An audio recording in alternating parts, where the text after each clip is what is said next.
नमस्कार. मटकीची उसळ तर सगळेच करतात, पण पद्धती किती वेगळ्या वेगळ्या आहेत. आता मी मूळची माहेरची मराठा आणि सासरची सिकेपी. ज्यावेळेस मी लग्न होऊन आले तेव्हा मला जरा आश्चर्यच वाटायचं की ही लोकं उसळींना अजिबात वाटण करत नाही. आणि माझ्या माहेरी मात्र कुठची उसळ असू दे त्याला अगदी वाटण लावल्याशिवाय ते होतच नाही. वाटण म्हणजे कांदा खोबरं भाजून वगैरे जे वाटण होतं ते. तर यांच्याकडच्या ह्या पद्धती जरा मला थोड्या वेगळ्या वाटायच्या.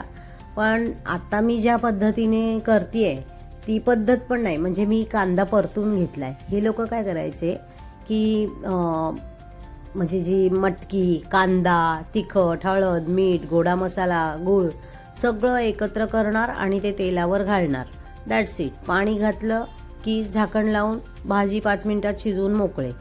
तर मला ते फार अगदी वेगळं वाटायचं. मग मी हळूहळू थोडीशी हे चेंज करून घेतली. म्हणजे पद्धत जराशी बदलली, कारण तो कच्चट कांदा मला बिलकुल आवडायचा नाही.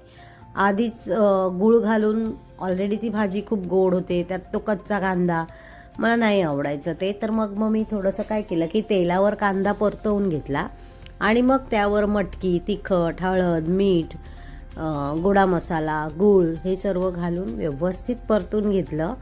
आणि त्याच्यामध्ये जसं आपल्याला लागेल तसं, म्हणजे आपल्याला किती रस्सा ठेवायचा, म्हणजे अशी ग्रेव्ही अगदीच सुके दाणे करायचे आहेत की थोडीशी चपातीबरोबर खाण्यासाठी ग्रेव्ही करायची, त्या हिशोबाने पाणी घालून घ्यायचं आणि झाकण ठेवायचं. अगदी 5 ते 7 मिनिटात ही उसळ तयार होते.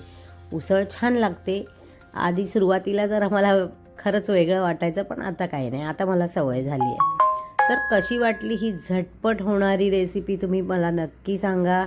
आणि हो, ज्या नवीन नवीन लग्न झालेल्या मुली आहेत, ज्यांना ऑफिसला जायचं असतं सगळं उरकून, त्यांच्यासाठी खूप हा इझी वे आहे.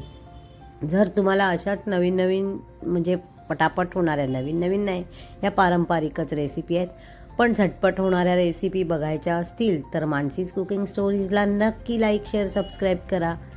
चला तर मग आपली इथे उसळ तयार झालेली आहे, ही पहा. भेटूया पुढच्या भागात. तोपर्यंत इथेच थांबते, आपली रजा घेते. आणि जर आज मी इथे थांबले तरच उद्यासाठी नवीन रेसिपी बनवू शकेन.